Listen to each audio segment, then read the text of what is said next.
Lo hemos buscado y está en línea Maximiliano Aguiar, que es titular, dueño, propietario, jefe y mandamás de la consultora internacional Acierto. Maxi, ¿cómo estás? ¿Qué tal? Bueno, bien, Julio, ¿cómo vas? Muy bien, ¿vos? Bien, dueño y esclavo. Iba a decir que también sos el que barre, pero ya fue mucho, ya me frené ahí.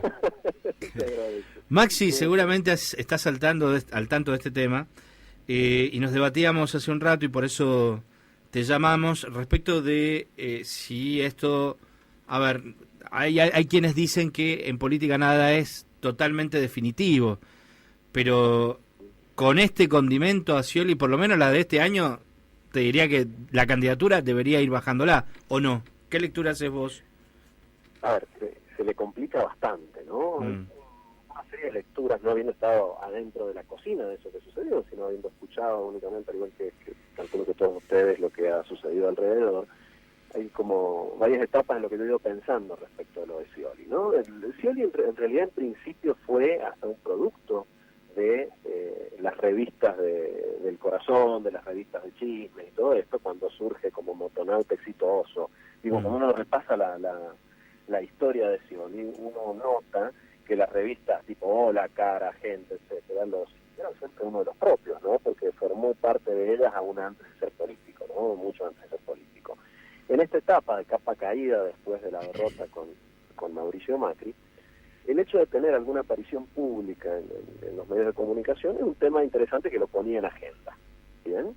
Entonces, el tema de estas dos mujeres jóvenes peleándose por el amor del ex gobernador y motonauta, aparecía como una cuestión que podía llegar a haber surgido de las usinas ciolistas, ¿no? Para volver a instalarlo en el marco del espacio público, una figura que, como digo, venía de capa caída, ya no desde la derrota, sino de dos mujeres peleándose por él, ¿no? Cuestiones que uno ha visto en algunos otros lugares que suceden y que tienen el fin en general de reinstalar una figura pública.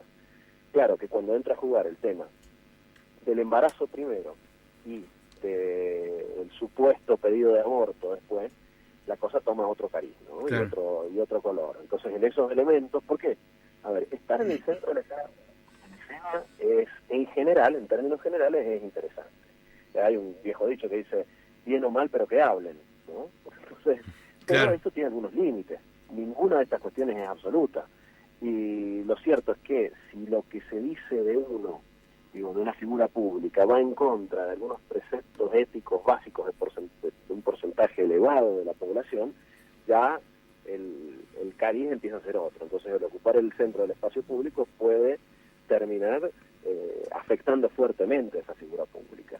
Por lo tanto, me parece que en esa etapa, digo, en este proceso de revelación tras revelación que se va dando respecto a lo que ha sucedido a Scioli, creo que está corriendo un peligro importante en términos de que se está hablando de cuestiones que, como digo, van en contra de lo que opina una mayoría de la población argentina, ¿no? Que se manifiesta en contra del aborto. En ese sentido, creo que puede salir verdaderamente lastimado de algo que si hubiese quedado simplemente en dos mujeres peleando por un hombre o en el embarazo a los 60, podría hasta haber sido positivo para él. Claro. ¿Cómo es el rol de las parejas? ¿Cómo es el rol de las parejas de los dirigentes políticos en campaña? A lo mejor es bastante específica la pregunta, pero digo, porque hemos visto lo de Karina Rabolini, por ejemplo, que se debatió en la campaña presidencial, bueno, que tomó casi personalidad propia, digamos, hablando siempre del impacto sobre el público y no poniendo en duda yo que esta mujer tuviera o no personalidad, que evidentemente la tiene, pero digo, desde la mirada del votante, ¿no?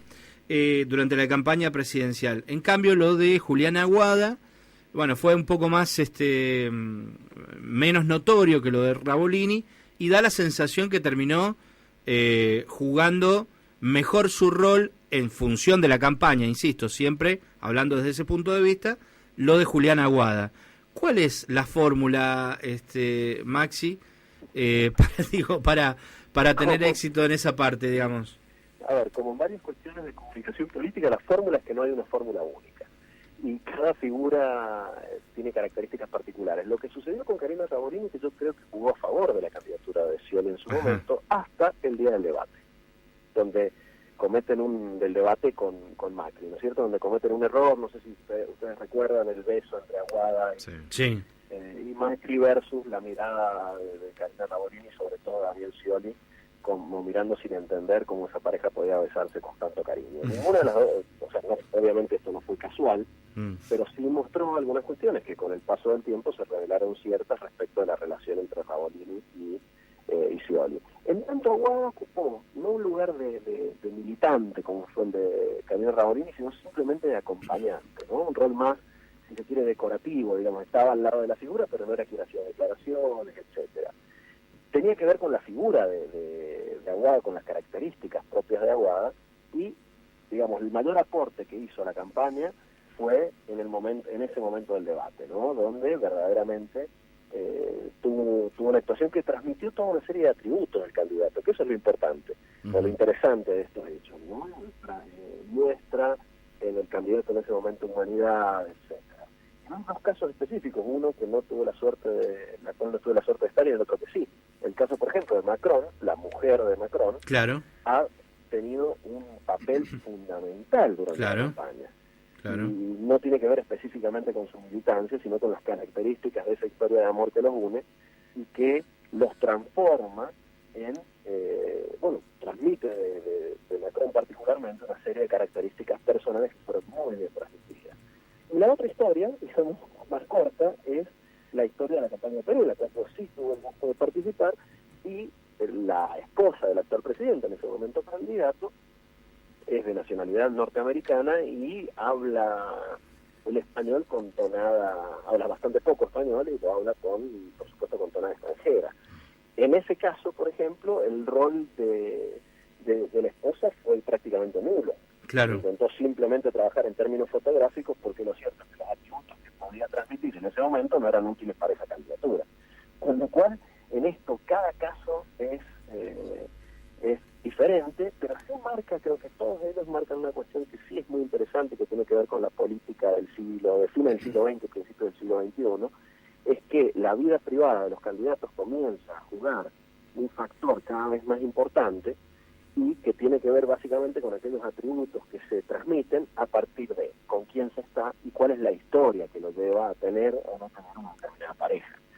Eso, que puede gustar o no gustar, y que aparentemente, o por lo menos en lo superficial, aparece como no ideológico, como no del orden de la propuesta política, sí juega un papel importante entre los decisores del voto de amplios sectores de la ciudadanía. Entonces, con lo cual, digamos, el rol de las parejas, siendo esto una mujer o un hombre, o quien sea, de los candidatos, de las familias de los candidatos y de los entornos cercanos, es cada vez más importante. Aunque no haya una sola fórmula para transmitir esa historia, ¿no? Pero es aprovechable. Sin duda, sin duda. Y se hace, y se suele hacer. Cosas que se obtienen a partir de eso, instalaciones públicas que se obtienen a partir de eso. Bueno, por ejemplo, el argentino, el caso de Insaurralde en su momento. Sí, con Jessica Sirio.